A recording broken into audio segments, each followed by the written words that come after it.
50th episode. Do it. Is this episode 32? 32. Okay. Yeah. Welcome to Unscripted Strength. This is episode 32. We don't have a title for it, but we will. Dave comes up with a great title every time. This is our introduction. The deal is we need subscribers, and it's dire at this point. Day and I no longer have income because you're not subscribing. We're both losing our house. That's true. Last week I said I'd clip my fingernails off, right? Yeah. I'm not going to. That was a lie. And we're not losing our house. That was a lie as well. But it would be a lot of help if you guys subscribed, liked, comment, shared this with friends. We would appreciate it. It's always fun. We enjoy doing it because then we get to talk about dumb shit and have a good time and hang out, which is pretty much what this is most of the time. An excuse to hang out, we record it, and we're really extra. So it's kind of great. Yeah, and I think we mentioned that when we first made it, like we didn't want it to be something where it's like super like educational. Oh, yeah, that's right. Because it could get so boring. Yeah. I don't know. Maybe for me personally, because I'm not... When I listen to podcasts, like I like to listen to conversations and people's stories. Yeah. Once I see things get like super educational, sciencey, in the weeds, I get lost. Yeah. I'm not an auditory person. That's probably I have learned that. has a reason for that. Yeah. But yeah, if it's conversational and stuff, and I mean, that's kind of where the direction we're heading. Yeah. Yes. So that's our intro. Yeah. I'm Ethan. This is Jay. And again, this is episode 32? 32. Yeah. Yeah. I think to that point of it feeling natural, I have watched a lot of stuff, online about like how to do your podcast better and how to do this and how to do that. And I kind of just have stopped, and I don't care. I don't want to make this optimal. Like making the content, like we were just talking off camera about making content sometimes and having to do special shit to get people to watch because you guys all watch a million reels a day because you're addicts, and including us. If Day and I opened our phone at any given moment, Instagram is playing a reel.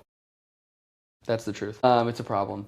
But yeah, we just want this to be our podcast, and I don't like we have some things that we think about and talk about, but most of the time we just kind of sit here and shoot the shit, and then whatever comes out of it comes out of it. So you guys' questions help because then we get to riff on that, and wherever that goes. But you guys kind of get to watch the live version of us just shooting the shit and talking. Yeah. Which is fun. Yeah. It's fun for us. That's what we got. Yeah. So we're going to go to our first segment, which is normally talking about our training. So, Day, what's new? I'm a rock climber now. Oh, It's yes. official. I'm probably going to get a tattoo. I don't know. Whoa. Yeah. Can I go with you? Yeah.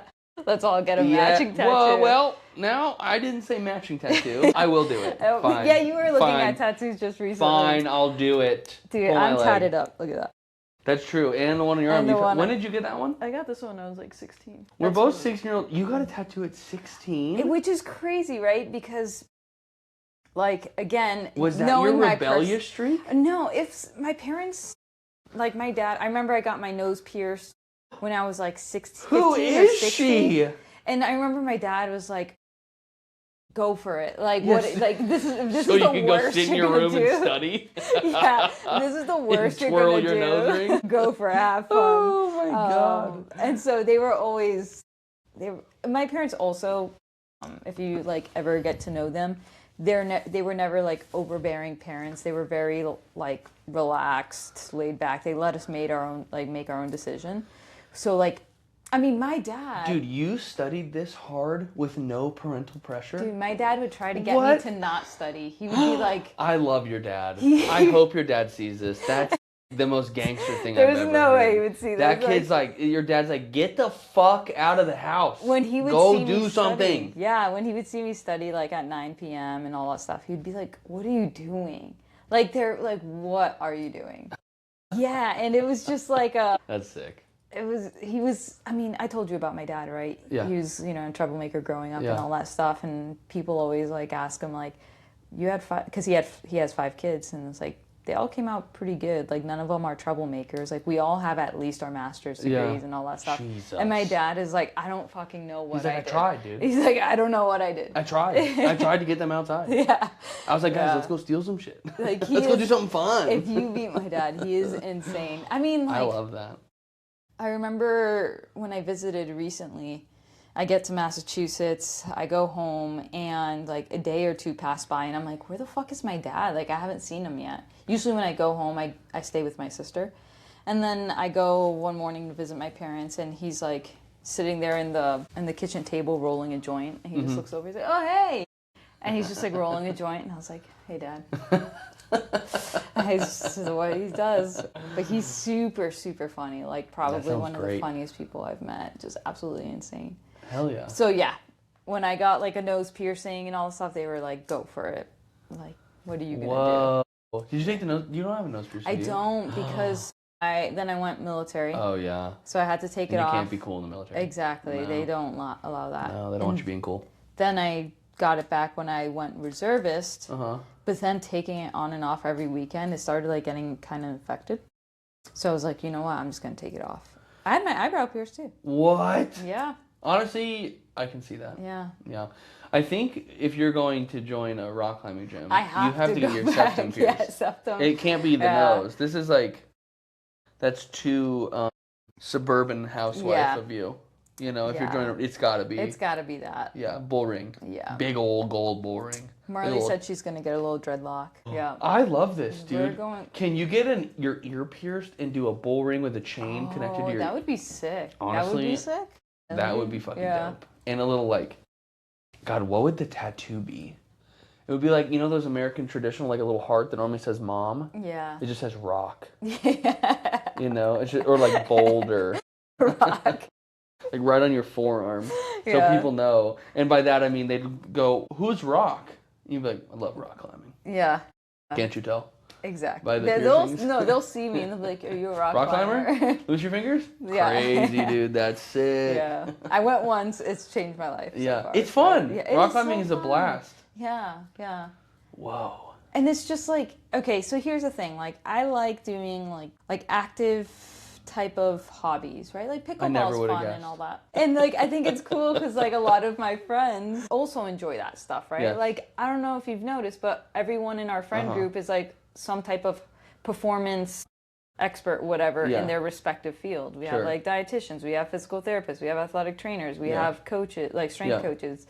So it's pretty cool. But like, so it's very easy to find group, like when we find these activities, to find people to do it with. Yeah. But there's like things with like pickleball where it's like the weather is a consideration, things like that. So I'm like, all right, I don't really love, and then the coordination and all that stuff. I'm like, this isn't. Yeah, you got to move your left foot and your right hand at the same time.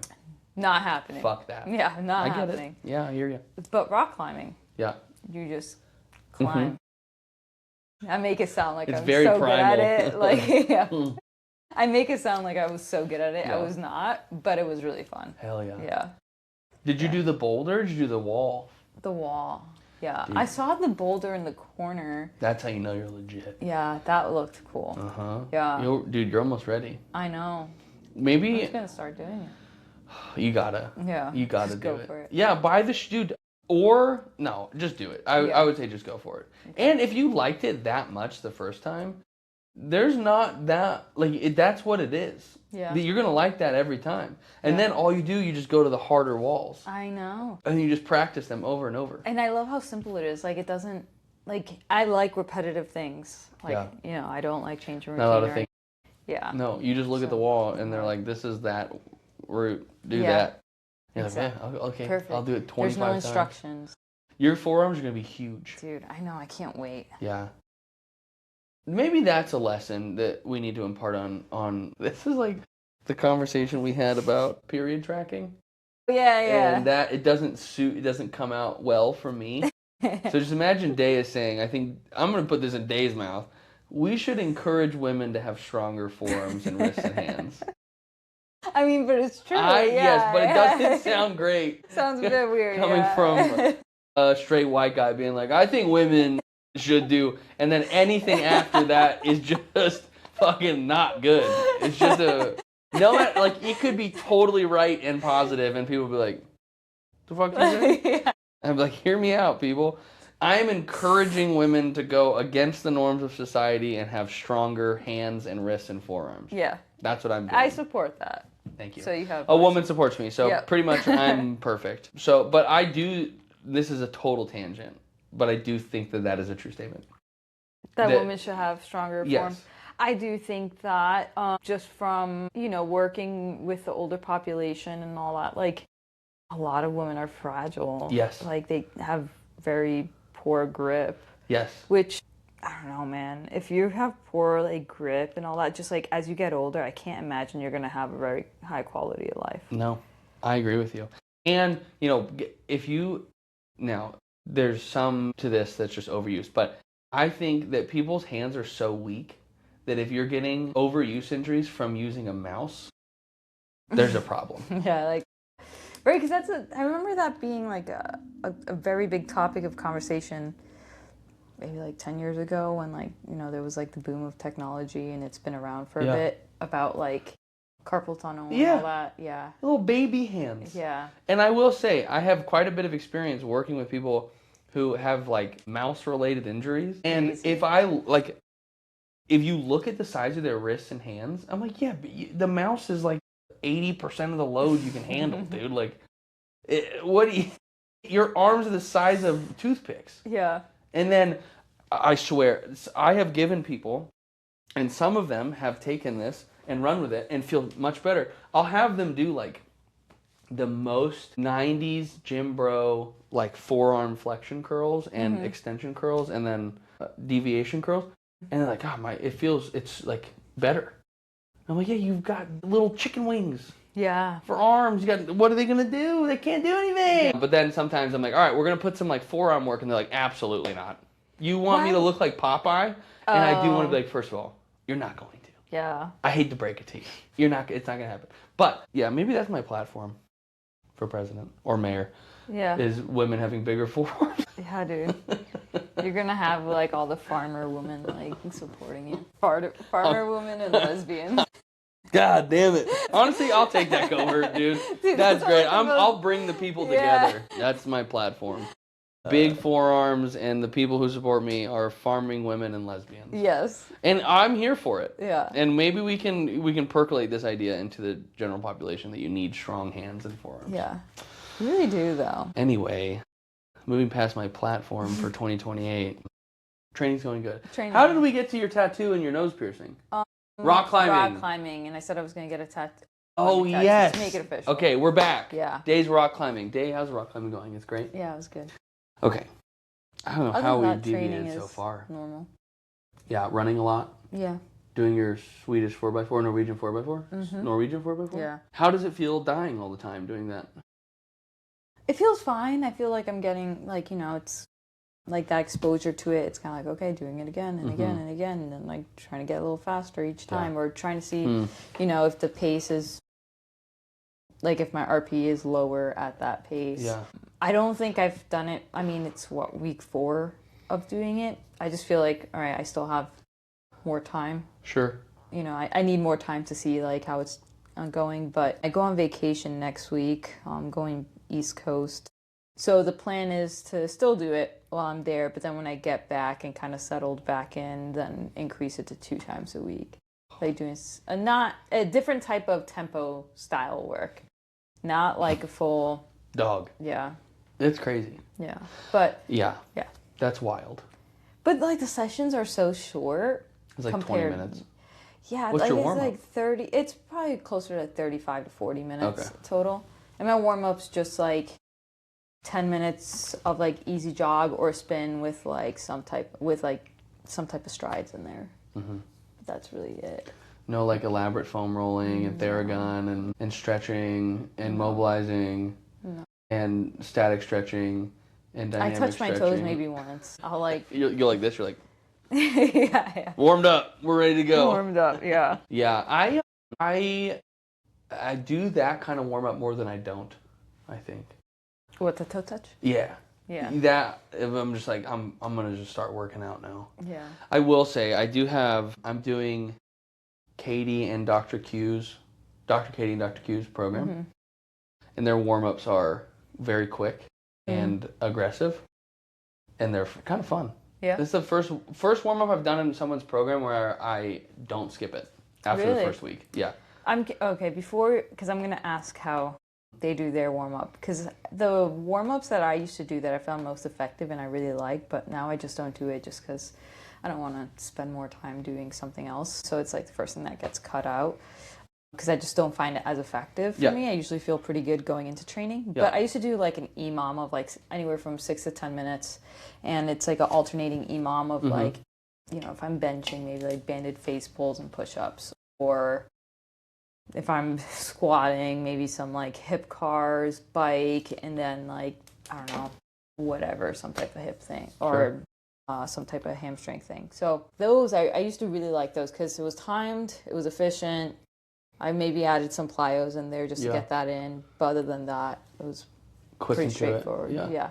So for their leg day, it is mid-range Spanish squat isometric, or mid-range sissy squat isometrics. Okay. So hands on a wall, and you go down into a sissy squat. Knees, I don't know, halfway into position. You just hold that for 20 seconds. And then like split squat oscillations, 25 seconds. And then kind of like kettlebell clean squats. Okay. So horn cleans, one kettlebell, catch, squat. And you just do that twice.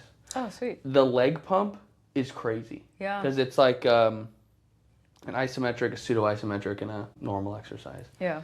And it's interesting doing a program written by, obviously, 2 strength coaches, but written by 2 physical therapists.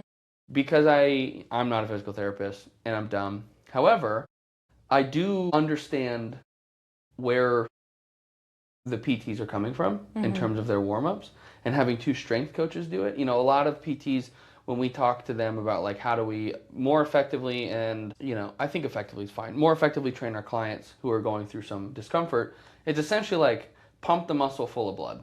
Yeah. Just pump it full of blood and they'll be fine, and then train. And that's what the warm-up is. The first time I did it, I was like looking over everything. And I was like, not only does this look like a physical therapist wrote it, it looks like 2 fucking gnarly monsters wrote this. Yeah. Because you finish the warm-up and the leg pump feels like you just did an AMRAP on leg extensions. Oh, like really? My legs feel twice the size. Nice. Yeah, because it's, you know, and they are progressively overloading the warm-up. Okay. So that's week cool. 1's 25 seconds, 30 seconds, 35 seconds, 40 seconds. And you get to 40 seconds on a sissy squat isometric, and your fucking legs are cooked. And then the split squat oscillations for 40 seconds are just brutal. Yeah. Because it's the note's like 10 to 20% of your body weight in dumbbells. So now you're doing 2 isometrics that are quad focused into squats, and then the first exercise is barbell split squats. Okay. Pretty heavy. Yeah. So you go into that, and it's like, well, if your knee was talking to you, it's no longer, because it's so full of blood that you're just going to have a blast. Yeah. And it feels good. It feels really nice. The plan's been great. Yeah. It's really fun. That's awesome. And because I know so you went from doing 6 days a week. Last week you brought it down, or the week prior to that you brought it down to 4. Last week did you end up doing 4? 4. Just because time. Yeah. Just so much work and exhausted. Yeah. I mean, you made the modification because there was such a big spike in volume and training frequency. So you brought it down to 4 to make sense to stay at 4. Yeah, so I did 4. The plan is 5 this week, and then 5 next week, but I think I'm going to trade one of my lifting days for a running day. Oh, yes.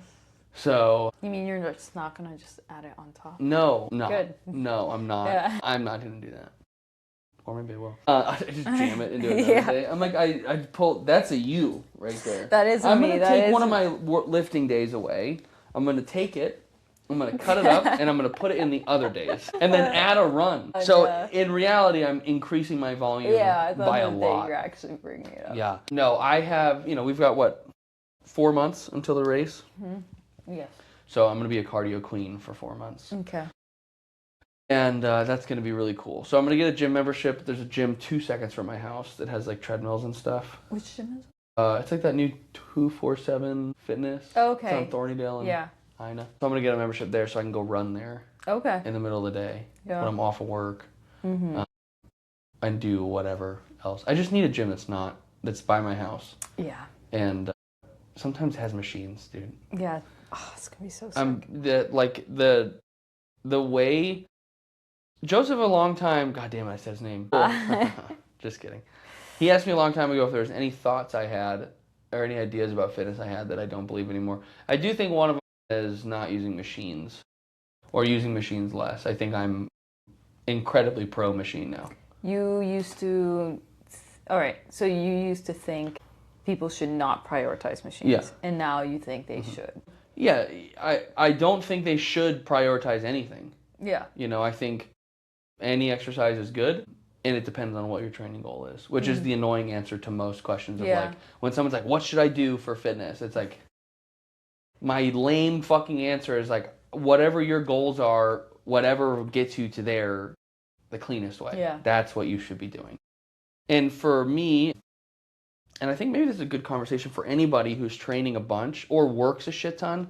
Like, I think this will feed into the online trainers that drive me crazy. But David said this to me as well, Dr. David, friend of the podcast. It's so easy to spot online fitness people who do not coach people in person because of the way they talk about shit. Like how much to train, how to train. We don't have the same 24 hours and fucking that dumb shit. It's like you've never talked to another human in a way that was productive for them, which is the goal.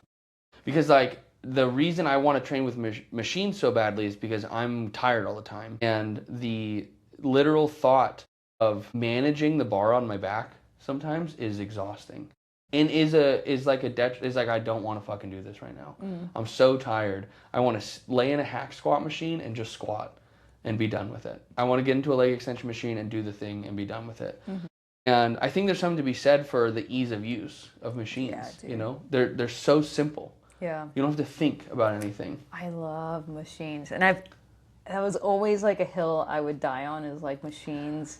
Yes. Like, yeah, because I think when I started going more down the road of like performance in terms of like working with athletes, right, you're mostly surrounded by people who aren't big machine enthusiasts. And so I remember this was around like 2019, going through like this conflicting phase of like, man, I really like machines and I got really strong through machines. And again, it's harder to get injured. It's easier to push. It's like you can manage a lot of things. You're working muscles that like more directly and isolating. You can versus like lifting compound movements all the time or using free weights or whatever. It just feels good. It feels good like when I'm like doing a chest press or whatever. Yes. And I remember going through like this conflicting phase of like, yeah, but nobody in the performance space is using them. Yeah. Yeah. And now it's switched. And now it's like back to, so I'm like, oh, that's kind of cool. Hopefully like more places can like invest in leg extension machines, hamstring curls, fly machines, those like pec deck flies. They're incredible. Amazing. Yeah. Yeah. And like, you know, there's that thing of like, I think part of the argument is functional strength. Like, well, what about the balance and the question, you know, the question that gets thrown out of line that I think is the correct question to be asking to that is what does a functional muscle look like? Like if I get really strong in a hack press and a leg extension and I never jump, and someone would go, well, look at all these people using machines who are not very athletic. And it's like, well, again, this is to the point of if someone asks, what is the best exercise to do? And it's like, well, whatever your goal is. Have you seen the video of Dr. Mike doing the jumping workout? Yeah. And everyone came for him. Yeah. And it's like, in some strength coaches, which is, I think, kind of embarrassing because it's like, whoa, hang on. His entire, like, performance is bodybuilding. Yeah. And so to look at him and be like, well, he can't jump. Isn't that, why would anyone listen? It's like, well, he's not a jumper. So, okay. He doesn't jump. But do you think, because his jump wasn't just like, oh, he doesn't jump. It was so bad, though. Like, yeah, but I think that's... Even like... I think that's a training quality issue. I think he never jumps. Like, if you talk to him, like, when was the last time you tried to jump? When was the last time you practiced jumping? Yeah. And then are we talking about, like, are we just bagging on this man because he's not athletic? Yeah, that's true. He really is not athletic. No! Right. And that's not the contentious point of the thing. And if that's your argument, he's just not athletic. Yeah. And we saw it in the video. Are we shaming him for being non-athletic? So what was that's what happens. People are just shaming this man because he's not athletic and he doesn't practice jumping. So it's like... Yeah. And he's not athletic in that because he's, you know, from his videos and what other people have said, and he's a black belt in jiu-jitsu, he's pretty good at jiu-jitsu. So he's good in that sport. and he's decent in bodybuilding, but then they see him jump or run, and it's like, I mean, he's like 5'6" and the size of a building. I know, Not but really it was just made like the jump. so bad. Like, even if you don't jump and you've never jumped in your life, I can't imagine it being... I've seen and that's like, okay, have you worked with like young athletes? Yeah, they're like little noodles. Have you worked with the young athletes that you know are athletes? Yeah. You see like 6 of them jump, and then you see the athlete jump, and you're like, you come here. You're the only one. The rest of you, it might happen, but this one, you got it. Yeah. That's what I'm saying. Yeah. It's like, once you've worked with enough people, some of them are just potatoes that came out of the ground and just didn't grow legs. Right. There's no shame in that. I think the issue I have is that he has made a lot of content for athletic, like... Sure. And I know his big brand is hypertrophy, and I do think like his stuff makes sense in terms of all of that. But he's talked about sport training stuff. Yes, and a lot of his sport training stuff is like, you know, it's essentially the same thing that he says about hypertrophy. And this is from what I've seen and read of him, and there might be more information out there. And so then his training is disproving stuff that he's said. But the question I have for you is he training for sport performance in terms of like field sports or athletically natured sports, or is all of his training personally around bodybuilding? And then the second question is, do you have to be good at strength and conditioning and athleticism to be knowledgeable about the topic? Now there's some learned experience that people who know stuff by theory can't have over people who know stuff by practice. Right. And like doing it. Like, we both know that there's some shit they say in the textbooks where you're like, good luck. Yeah. That's not going to fly. Right. Like, the kids, they're not going to do it. They're not going to be successful. It's going to crush them. Right. And so that would be my question, is like, is what he says on the face, like if you took his face off of it, took the words out, and then you read it off a piece of paper, would you agree with the concepts he talks about? Remove the face from the conversation. In terms of what he says about sport performance? I just remember, based on what I've seen of him saying about sport performance, I wouldn't necessarily agree with him 100%. Perfect. I accept that. I have not followed enough of his like sport performance talk. Yeah. And this was back in like 2019, 2020. So okay, a while ago. Yeah. Yeah. Who knows what he says now. Sure. The original point was on machines. Yes. Where were we going with that? How the pendulum is swinging back to machines. Yeah, how do we get to Mike, though? I think I brought it up for some point, and now I can't remember. Shit. Oh, I think it's that people trash on him because he does a lot of machines. Yeah. And then performed like that. Yeah. And then everyone was like... But I think and then going back to him jumping horribly, I think it makes a good point of you train just one way. Yes, okay, I was about to bring us back to there. And not having exposure to like even just little tad bit exposures here and there. Yeah. Like, those gaps are going to be... I mean, like, when I first started Olympic lifting, I was so... I wish I could pull up videos. I was so fucking bad. So bad. Because I went from bodybuilding, powerlifting for an extended period of time, never having done anything fast. Yeah. And it was the most atrocious looking thing in the world. And it just like exposed this huge gap. It was like truly embarrassing. Yeah, of like coordination. Yeah. A coordination gap. Yeah. Yeah, 100%. And who knows if Mike could be a good jumper. As a fellow Jew, we're not really built for athleticism, I'll be honest. But yeah, it's like the interdisciplinary thing. It's like sometimes we look at those things in isolation. Like, machines aren't good for athleticism. They don't build functional muscles. And it's like, well, they build really tolerant, really resilient muscles, and you can build really fucking strong muscles. And you're right. If that's the only thing you do, congratulations. You've written a shitty training plan. Yeah. But if you have dude, at the Coach 'em Up conference, units. The guys there, the people there are fucking units. The ladies, like, they're units.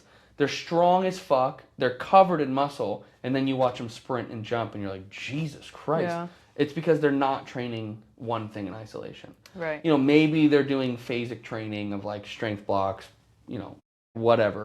But most people are doing like some kind of concurrent training where they're doing like in the same week or session, whatever dynamic warm up, plyometric, strength, power, hypertrophy stuff. Like, that's how a lot of plans run now. Yeah. So then you're seeing these guys and ladies that are, just monsters. Yeah. they use a lot of machines. I mean, this gym is full of machines. Right. It also has the turf, you know. It also has the sprint areas, and so has the functional fitness at the top, it or like does have- CrossFit yeah, stuff. yeah, the high rock stations, the CrossFit stations. So I do think like with machines, you have such an opportunity to do the thing that they're really good at, which is put a lot of mechanical stress into muscles. Yeah. And then you can go do other shit with that, you know, like the thing I always feel like is you never see sprinters never look like noodles, you know, and they always get hailed as like, for some reason I feel like the world of sprinting and the world of traditional like strength training always gets separated from each other, which then you go look at some of these like world's best sprinters and they're in the gym and they're strong as fuck. Yeah. And they are covered in muscle. A lot of that's probably genetic, but you know, Noah Lyles and his training videos come out recently, and a lot of power cleans, a lot of hang power snatches, a lot of hang power cleans, a lot of really explosive movements. And I know the argument is like, well, those could be detracting from his sprinting. Great, cool. Yeah. This is the real world. This is what he's been doing, and he's one of the best on the planet. So, yeah. But all that being said, I really like machines. Yeah. Long-winded way of saying I want machines. I'm a huge fan. Yeah, huge fan of machines because I'm tired, and sometimes I just need to get the training in. Dude, I used to always say, like, even when I was tired, when I was doing like bodybuilding, I could still train because it was machines. Yeah. And it was like, even if I was exhausted, I could still train. Versus like, if I'm exhausted and I need to do the 4x4s, tempo run, or running, you know, 60 to 90 minutes, whatever, like that, it's like, it's so hard to do. The mental fatigue is huge. Yeah, but I remember, remember the story about me getting hungover? Yes. Right? I trained the next day. Just in the evening. Having been? I trained the next day because I just went to the gym next door. Yeah. On the pec deck, I was like, oh, shit. But yeah, I just love good machines. That's why, that's another reason why I don't give up my Anytime Fitness membership. Yeah. So I could just go there and fuck around sometimes. Yeah. And it's always the best time. Yeah. Dude, like, I mean, you're strong as shit. Like, you know the feeling when you're tired and you have to train and you know, like, it's a deadlift day, it's a bench press day, it's like any of your big patterns. Yeah. Or, like, you know, you program your shit and it's like a fucking triple AMRAP set of bench press at, like, 50 pounds. Just the thought of picking them up and unracking, and you're just like, oh my God, I would rather die. I don't want to touch these plates anymore. Yeah. I'm so tired. But you got to train. Yeah. And then you got to fucking lug these things. Your hands are like, please help. I don't want to do this anymore. A plate on a machine and you just sit back and you're like, oh, yes. Nothing more. I always complain about when I'm tired, and you could ask Marley because I'll say it all the time when I'm tired, is like my grip. Yeah. I just feel like it's so hard to squeeze. Yes. And I'll, like, when I'm tired... Dude, sometimes I feel like we're the same person. It's crazy. I have the exact same feeling where I'm like, these? You want these to grab the... Look it, I don't have these. We were just talking about weak hands. When you use machines, you don't need them as much. No, dude, just put the bones of your forearm on the handles and just go for it. It's not going anywhere. You don't have to grip anything. I agree, dude. I know. Shout out machines. Dude, so great. Shout out machines. Also, there's no better, like the quad pump on a leg extension machine. I mean, come on, what are we talking about here, dude? There's a reason why those machines cost so much. Yeah, it's not making them. It's not the shipping. It's the fact that they give you the best pump you'll never get, and it's worth paying the money. Yeah, the accountants are like, okay, we got all the costs, but do we have the number that goes here for the quad pump? Yeah. It's a multiplier. It's like a 1.1 to 1.9 multiplier on cost. I'd pay it. Yeah. Dude, you can't give me these. I'm so burpy. It's go right to the microphone. Yeah, if you're not watching the video and you're just listening, I'm sorry for the burps. That's my bad. Not really. I actually don't care. But one question I have that you mentioned it about coaches. I want to hear your thoughts. Coaches who can walk the walk and coaches who have the knowledge but they can't walk the walk. Oh, what do you think of that? Well, that's a tough one. Because it's always a conflicting thing. And I hear both arguments all the time. Okay. And I agree with both and I'm always conflicted. But I think I lean... Say the group again. Coaches that can walk the walk. Coaches that can walk the walk.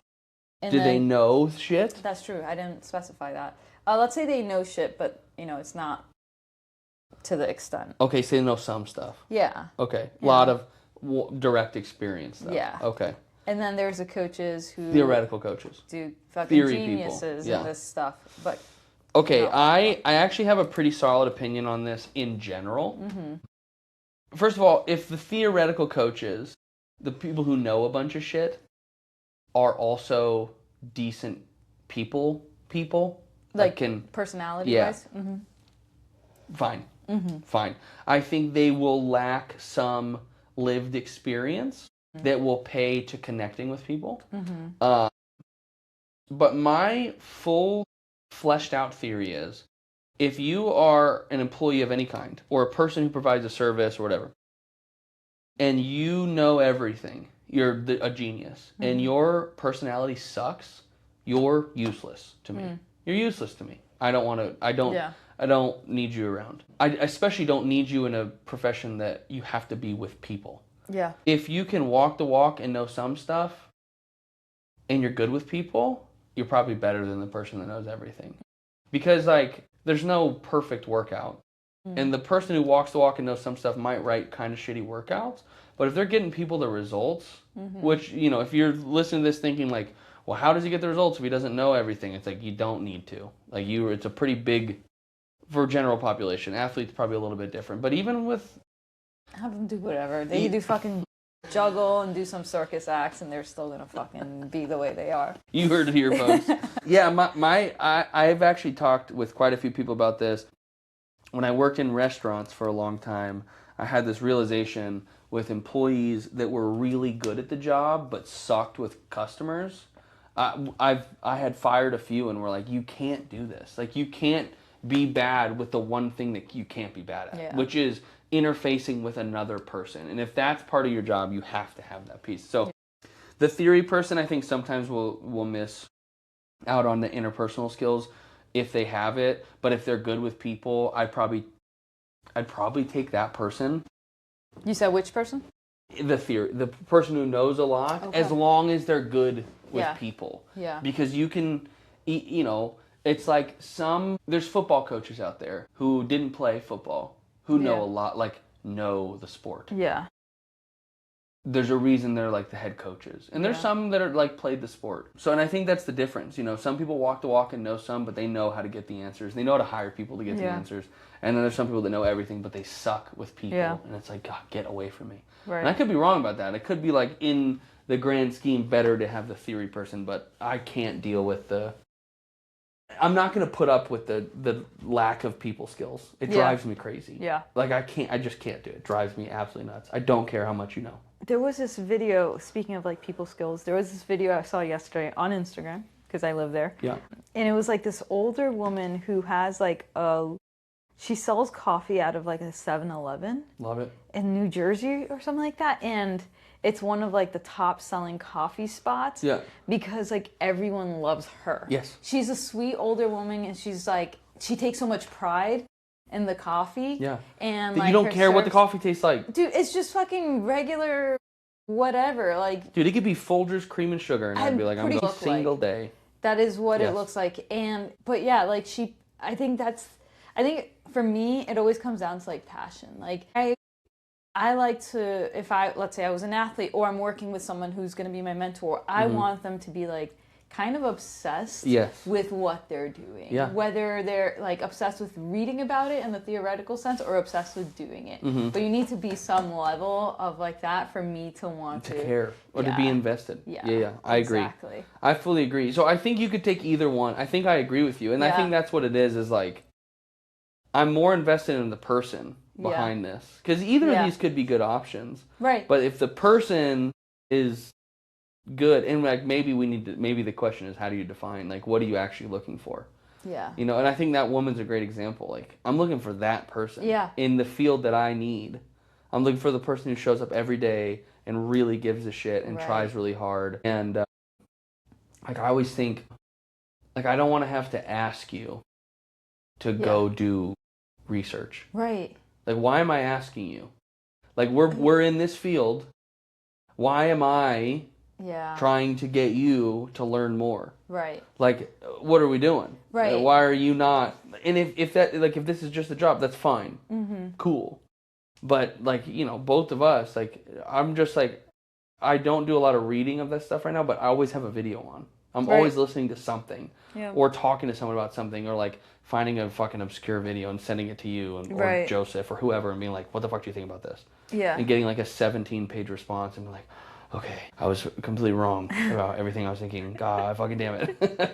Time to rethink everything in my life. Yeah. No, but I agree. It's someone who's just passionate about what they do, which doesn't even answer the question of which one would you want. It's whoever's more passionate about what they do. Right. Okay, I agree. We agree. Yes. Right? Yes. We concur. If you disagree, you're wrong. Next question. Yes. I'll take day performance labs for 100. Oh, yes. I want to hear about it. The people want to hear about day performance labs. Do we have a shirt we can show them? It's over there. I'll get it. Don't worry about it. Don't worry about it. I'll get it. Don't worry about it. I'll get it for you. So you can show it off. I'll get it. Don't worry about it. Yep. There we go. Can we see it? Here we go. It's a little flask. A little sciencey touch to it. If you're not watching the video, you go tune into the video. It's a picture of Day's shirt. That's all. I mean, okay, so I think the area that we're in terms of fitness performance is very congested. We know that. Yeah. It's a very congested field. Barrier of entry is low as shit. Yeah. All of that. I just like to read about stuff and I like to talk about stuff, so I'm just creating my own platform where I can just do that. And that's simply what it is. It's like if you go to the website, which I created the website, is anyone going to visit it? Who cares?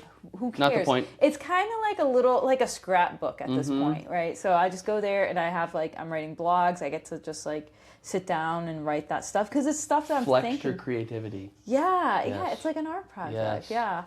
So it's like my experience working with athletes and my experience working with people, my experience working on myself, my experience with stuff that I learn in my studies, things that I read in papers, and that's what it is. And it's just, I'm just creating that platform to do that. And it's, hopefully my goal with it is that it sparks conversation with people more than anything. People who like that stuff and want to talk about it more, people who want to learn about it more, and just giving them information. So, and it's also selfishly just for me to just write stuff and read. Yeah, and that's great. Yeah. I think, yeah, I love that.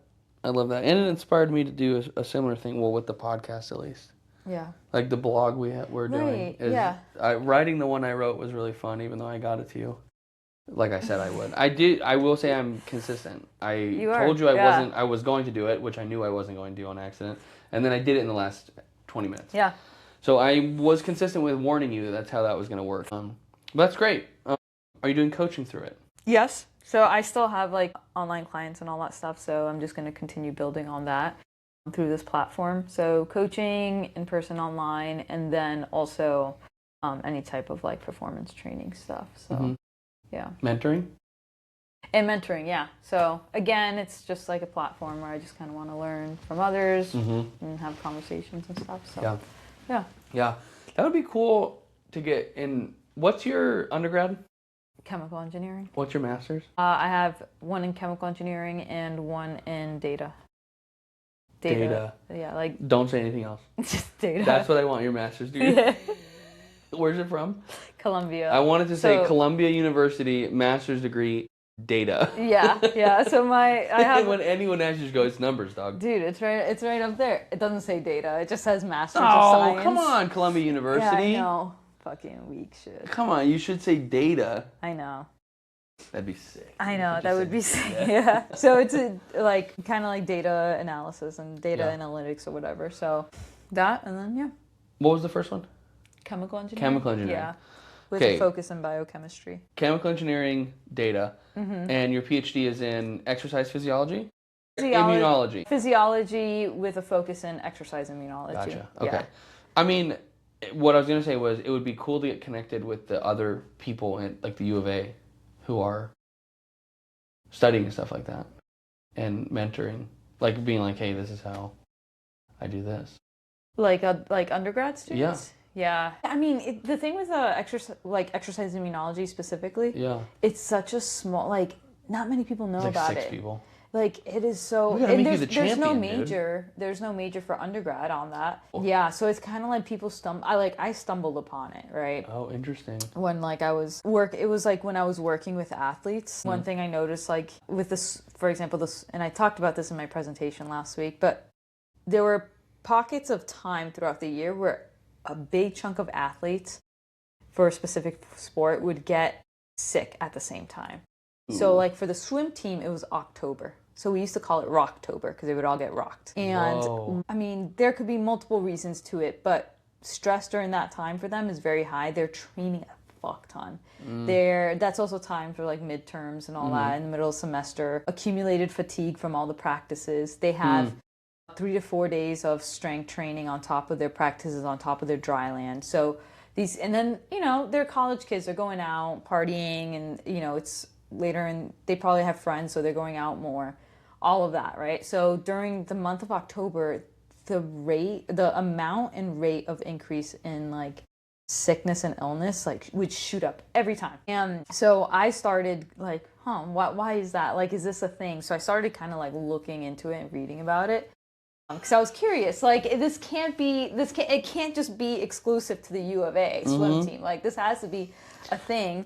Rocktober. Other colleges. Other colleges? Question mark, Reddit. And you know what? What I found was, what's his name? Cal Dietz mentions it in his first triphasic book, where when he coaches the hockey athletes towards the end of their training block, a lot of them would get sick. And he's like, that's kind of what I want. Like, he's like wrote that in the book, like, once he sees that, he's like, okay, good. We've pushed them hard. We've pushed them hard, and they were at where I want them to be. And I was like, that's kind of controversial to say, but like, I get what he's saying. Yeah. And so I'm like, okay, cool. So then I started reading papers about it. Yeah. So I'm like, okay, this isn't just U of A, whatever.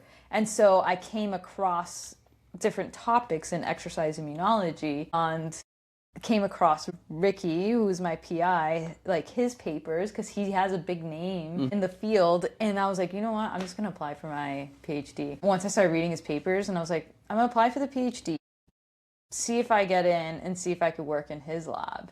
And so I was like set on working with this guy in this lab, because he had it's such an interesting field. And I was like reading a lot about it before I even like was in the PhD. And the PhD, the deadline was December 15th. I was reading about the PhD program on December 10th. I submitted my application December 11th. And I was like, let's see what happens. So I just made this like last minute decision. And got it?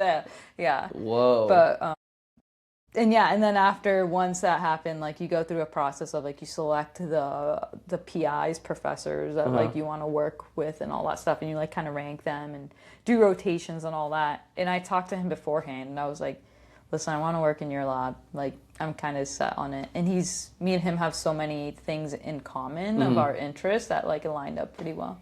Whoa. So he was like, yeah, if you get in, we'll You're so smart, it's crazy. I'm really not. But I know how to. No. Here's the thing. What I think has helped me a lot is I know how to play on things to work to my advantage. Sure. You know, so I've done that multiple times. And like when I applied for this PhD program, I was like, listen, I technically don't have a degree in physiology to just jump into a physiology PhD, but ... You're like, I'm fucking jacked. I was like, slid in a picture. I was like, check out me and my bodybuilding days. You're like, I'm actually fucking jacked, so... You're like, how much do you bench press? Less than me? Sick. Sick. You know, I'm on, then. Yeah. You literally can't say no. Actually, it's the I just law. Took your job. It's the law. I bench press more than you. I think at one point I texted our group chat with Joseph and told him that I'm the sole decision maker, because I bench press more than him. And then it was this whole conversation. Obviously, we were being morons. And I had just hurt my shoulder. And he said something about running. And I was like, no. I can now bench press. Shut your mouth. And then I was like, you know, whatever exercises I put. And then he responded, okay, great. We'll do an overhead press competition. And I just hurt my shoulder. And I was like, you're a fucking asshole, dude. That's kind of like rude of you to do, actually. That was not very nice. Whatever. I hate this. I'm going home. It was just not fair, dude. So yeah, if you're at work and you're listening to this and you find out that you bench press more than your boss, you can actually just take their job legally. So yeah. It's in we're not most companies' policies. Yeah, we're not liable for that, for anything you do with that information, but probably kind of true. So whatever. Yeah. What else was? Oh yeah, that was Day Performance Lab. We're gonna get more shirts. They're gonna sell out quick. I'm actually giving them out to like random people. You want a shirt? You want a shirt? I was thinking we should come up with a fun logo for Unscripted, and get a couple shirts. What do you mean a fun logo? Like not like I was like, don't you have a logo? No. Oh, like a funner logo? Yeah, like for a shirt. Oh yeah, yeah. I mean, we could do one of just our logo. Yeah. But do like a graphic. Oh, that'd be sick. With the logo on it. I hate this fucking shitty logo that we made together in stacks, dude. ChatGPT. It was like the first one to spit out, and we're like, beautiful. It's perfect. Dude, we love the colors. Yeah. I think if we do it though, I'm gonna have someone make it. I'll have someone make it. Yeah. If we make a shirt, I'll have someone make a logo. I'll give them some inspiration and then have someone make a logo. That'd be sick, actually. Anyway, I got nothing else on DPL for you. That was my question. Yeah. What is it? Why are you so smart? How did you get like this? Why do I have to be the dumbest person in the room? It's okay. No. I know. I drag my knuckles through here. I know what I am. I know. I recognize what I am. I don't support the negative self. It's not negative. I'm just certainly not the smartest person in this room. No, that's not what no, because that's not true. Like I said, I play to my strengths. For it? No. Who bench presses more? We're doing relative fine. It's me. What's your max? Actually, ever? Ever. 205. How much did you weigh? 125. No. Honestly, I think you still beat me there. Yeah. Let's see. No, dude, you crushed me. No way. Yeah. 1.64. Mine's 215. 215. 275. 27. Oh, podcast is over. We're done, dude. I'm done with this shit. What about squat? I don't want to talk about it. What's your best squat? My best squat? Yeah. Like 205. Is it really? I smoked you on that one. That's not. I don't even have to do the math here. I fucking crushed you on that. It's like so bad. Like that's like the fact that you can bench. I know. Do you know what I say to people sometimes? When they've like normal non-powerlifter adjacent people, when they ask about what the difference between the three should be, I'm always like, I say some joke like, and if you ever run into someone who can bench press as much as they squat, there's a fucking problem. You're the fucking problem, dude. Is it really? It is like... People, I'm not here for shaming. I'm going to shame Dave for this. This can't happen anymore. I've seen you front squat. I know. You front squat quite a bit. Yeah. I don't know. Like with squatting, it's always been... I don't know. All right. I don't know if I have a physical, handicap thing going on, or if it's a mental thing. Blame the sickle cell. But it's definitely the sickle cell. No, I can't say anything. You're like game, set, match. Yeah, the sickle cell is like... Sickle cell! Is very, very... Leg focused. Yeah. Like, it actually helps with benching, but it doesn't help with... Unfortunately, it takes my squat power away, but bench power, I get But deadlift power, perfectly fine. Dude, a 205 bench is crazy. I know. That's gnarly. I was super proud of that. That's wild. That's probably... I don't know. There's a lot of times when, you have to give fun facts at places. Yeah. Like, that's usually one of my go-tos. Because it's something, like, I work so hard for it. When you said the other day when we were out working out and you had the basketball coach over, and you were like, yeah, I was benching 165. Even that, I was like, you were doing what? Yeah. That's crazy. Yeah. And it's just something that, like, my upper body pushing is pretty good. Yeah, you don't say, dude. That's nuts. And that is something, like, usually I'm pretty... That doesn't go away. Huh? You're keeping that. I'm keeping that. No, even now, my max would be like maybe 175. Dude, that's still nuts. But that's nuts. I need to pack on some pounds. LBs. Yeah, I was gonna say LBs, dude. Yeah. You know what the word is. You need some more protein Eggos. Protein Eggos and egg whites. Yeah, I know. Any ketchup? No. Hot sauce? For what? Maple syrup? No. Just plain old just salt? Salt. Pepper? Salt on the eggs with cheese. I put cheese on it. Sure. And then the Eggos plain. I don't want syrup or none of that shit. Okay. Yeah, we're going to just move past on. What's your best deadlift? 355. Okay. What's your percent on that? What do you think you weighed? I don't want to get smoked on I would say like 125 again. Let's say 130. Oh, that's so much better than mine. Fuck. So that's 2.73. Come on, dude. What's yours? What was yours? 215 to 430. Yours was 355? Oh, that's 2 times body weight. Sick. What was yours? 2 point what? 7, something like that. Dude, what? 2.73. Jesus criminy crystals, dude. And like that is a huge deficit I got going on with my squat and deadlift too. You don't say. And even now. I thought you were going to say like 275. No. With that squat number, I was like, No. there's no way I'm losing this one. I I lost 2 of them. Immediately lost Yeah. 2 of them. Dude, 355 is crazy. Is that trap bar or conventional? Conventional. Yeah. I was about to detract some points for you for fucking trap bar, dude. No, that was conventional. I was going to call you a cheating little bitch. Days. That was powerlifting days. Sumo? Yeah.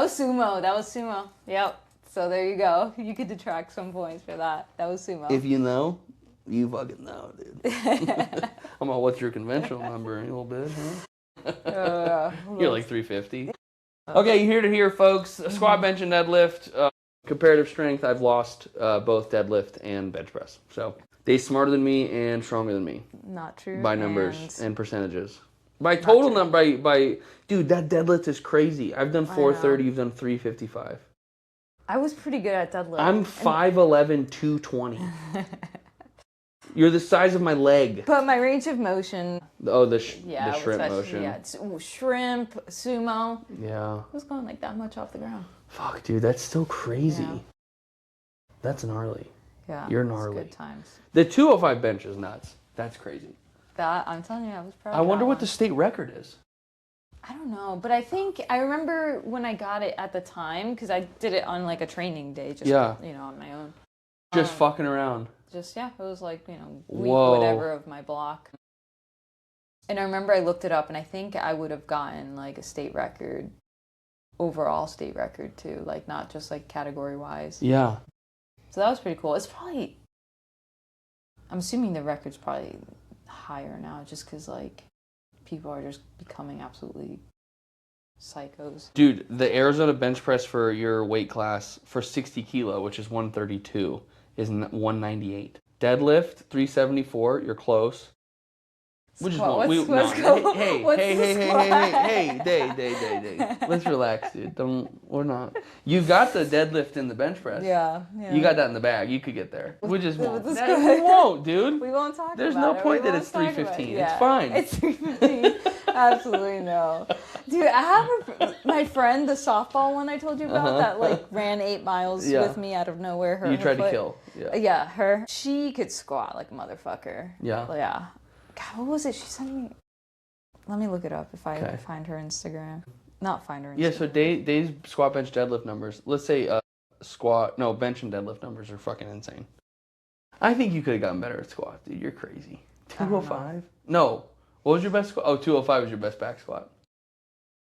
Yeah. Right? Yeah, and here she is. How much can you clean? Front squatting 215. Oh, 225. Hold on. Yeah. Dude, she's like... That's gnarly. And then I don't know how much she's back squatting here. 265? Yeah, something like that. But she'll do like sets. 275? Yeah. I mean, that's a good back squat. Yeah. All right, so maybe you enter a powerlifting competition. Imagine me now. Absolutely. That would be pretty sick. I need to bring the shrimp back. You're right. Dude, the leverage you would have as a fully shrimped person. Yeah. It's incredible. I've been practicing the shrimp. Yeah, you're fully acclimated to the position. Yeah. Okay. Now that I found out that you're so much better than me in all ways, we'll move on. How long have we been podcasting? How long have we been doing this for? I don't know. What time are we at? I can't even see. We're at 103. Okay. Yeah. Okay. Maybe we end it here. Okay. We have other topics for other days. Sweet. Our outro. What are we doing here? Please subscribe to the channel. Share it with your friends. Share it with your dogs. And by dogs, I don't mean animals.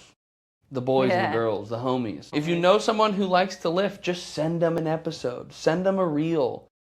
Tell them that I am unhinged and they need to listen or I'm going to lose my mind. Oh, something crazy will happen. No, we appreciate everyone who listens. Did we have any comments? No. You hate us. That's okay. That's fine. I'll take it. I'll accept it.